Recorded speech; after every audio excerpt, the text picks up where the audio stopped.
बना रहे हैं मैक्रोनी और पास्ता मिक्स करके। तो हमने सबसे पहले पानी को उबलने रख दिया और इसमें हमने डाल दिया है नमक और थोड़ा सा ऑयल।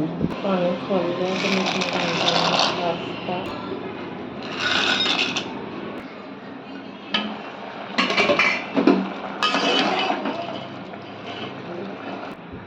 हमने गैस पर रख दी कढ़ाई। अब हम इसमें डालेंगे ऑयल, इसको गर्म होने देंगे।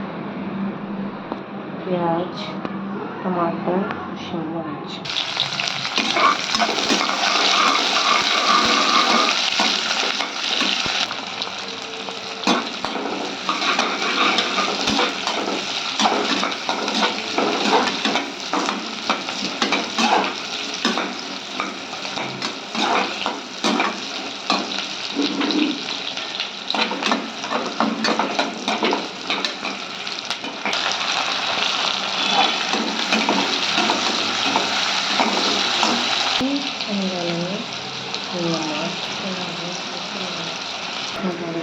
इसमें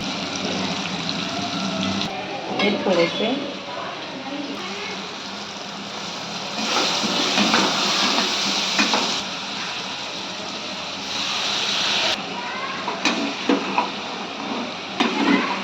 डालेंगे थोड़ा सा सिरका।